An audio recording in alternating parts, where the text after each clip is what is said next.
Hey y'all, welcome back to another episode of Healing with the Experience, where we keep it real, raw, and rooted in growth. Let's start with a quick check-in. How are you really feeling today? Not what you posted, not what you told them, but really. Me, I'm somewhere between I got this and God handle it. But I showed up, and that's what matters. I got up this morning, took a gym run, ran a few errands, and came back and got back to it. And I'm just like, whew, when you healing, it ain't easy, but you got to keep it moving, sis, period. All right, now let's get into today's episode. Today's topic is the wounds we don't talk about, healing the inner child. Today we're talking about something we rarely say out loud. The parts of us that are still hurting from childhood. The wounds we don't talk about. The ones that don't bleed but still ache. Okay, let's get into a little story time. Being a child who didn't feel heard, loved, or seen was a big weird to me as a child growing up. It was a bit weird to me because I think it was more weirder because of what I seen around me, as far as friends that I had at the time, different families. When I would go outside and hang out with my friends and stuff, I would just see how they families were and what family I was in. And I would just be like, it was definitely weird being that child that was never heard, for sure. Yeah, I would say that, how it was being a child, when every time I would try to speak up, my whatever I had to say would get shut down. It was one way and that was it. Like, you listen to this, you listen to that, or you getting in trouble. And that's just how it was to me. So I didn't really have a voice until now. So I think that now is the perfect time for me to have a voice, because a lot of things have happened in my life. I've gained a lot of experience, and I would say now is the time. Longing for a mother's time, touch, or words, but often being left waiting. I would say that was longing for my mother's love, time, touch, just whatever it was about my mother. I was so curious as a little girl. I was so curious about, how is my mama? Like, I see my daddy. I love my daddy. He did everything that he possibly could as a man, being a single father for a little girl. He did. From combing my hair to walking to the park, he painting my nails, reading bedtime stories. He did all of that, and I loved my daddy for that. Don't get me wrong, I always loved my daddy. I always thought he was cool. We did activities together, everything. But it would just be the women that my dad would pick just did not like me, was jealous of me at an early age. And it was like, well, that it made no sense to me. My dad couldn't see it at the time, but I was this little girl with a gift of discernment and was able to feel certain energies and spirits that would be around me. So by the grace of God, thank you for that, Lord, because it's got me far. Just, I would say, longing for a mother and being a little girl and you around these different women and they treat you bad, you really want your mama. I wish I can just call my mama to pull up. I should be with my mama. So just wanting that as a little girl, and then seeing different friends or girls that always had their mom, I was envious of that. I was really envious of girls that I grew up with that had their mom. I'm like, dang, like, I don't know the real situation or why my mother really wasn't there. I only know bits and pieces of what she told me, what I had got out of it, which I felt like, okay, you a human being and that's fine. Like, let's roll with that. I ain't tripping. You know, it is what it is. I'm ready to just start where we at.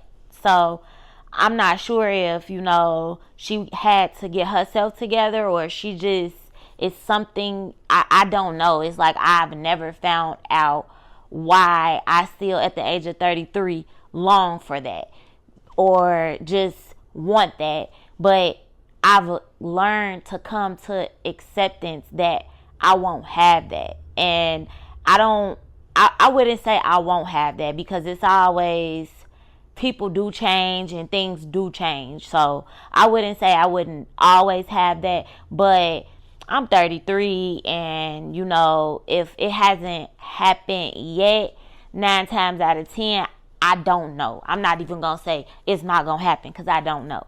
But it was just longing for that it was really hard for me growing up. Just looking at that, and all my friends had mamas and they couldn't even see it. They'd be mad at their mama. They'd be, man, I'm tired of her. Man, this, man, that. Man, my mama ain't do this. She ain't do this. She ain't give us hugs. She ain't do this. She ain't.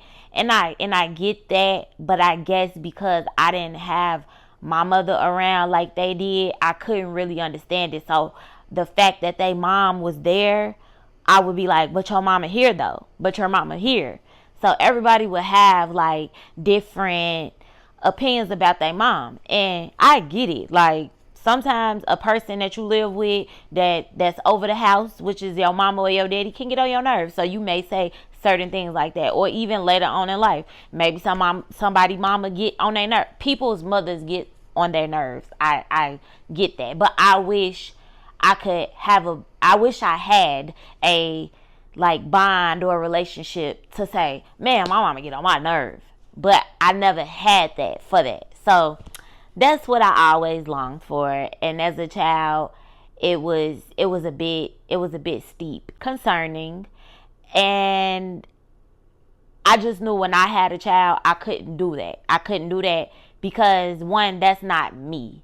And I couldn't even say why I wouldn't do it. Because even if I tried to do it, I don't think that I could just not talk to my child. Like, I don't care what my child is. Like, I gotta eventually reach out to my child because that's my child. But that's me. And again, I'm me and everybody else is them. So, still feeling like that little girl sometimes, even now. I would say it be times where I see grown people that's my age now. We grown. Because remember, when I was little, I used to see these people with their mama. And so I see them grown, my age. And they be with their mama. Or I wouldn't say I'm as envious as I was as a little girl. Like now I come to accept, like, my mother is just not going to be around. This is just what it is. And I have to look at just different people with their mom. And I think that's the most cutest thing.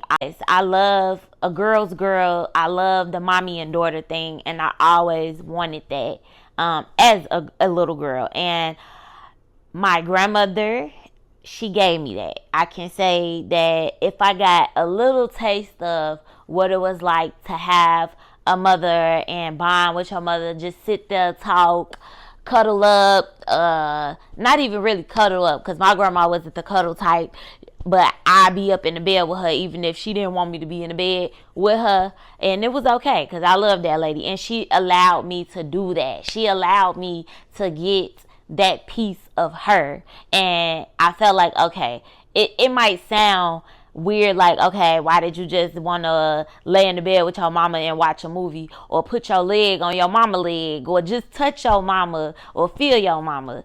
I just always wanted that. So I still feel like that little girl today sometimes, and It could be a bad thing in a way, because it don't necessarily have to be bad. It can be good and it can be bad, because the good part of it can come out in my work or what I'm destined to do, and then the bad part of it can show up in another situation. Like, okay, that part of her inner child still ain't healed. Maybe you felt like this too. Maybe you was the child that was expected to act strong, or the one who never got the hugs you needed. And now you're an adult wondering, why does love feel so heavy?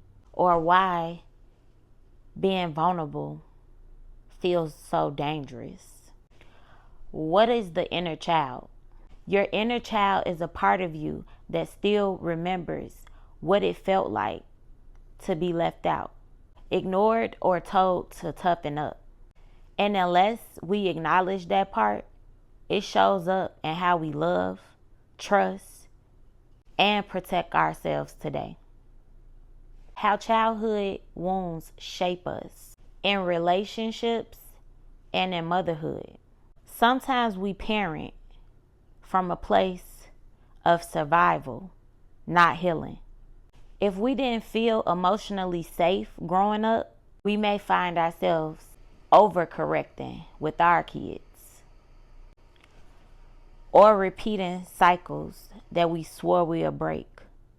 Common signs of unhealed inner child: over explaining, fear of abandonment, not feeling good enough even after achieving success, seeking love from emotional, unavailable people. This episode hits deep for me because it's the heart of my newest children's book, Imagining Mama.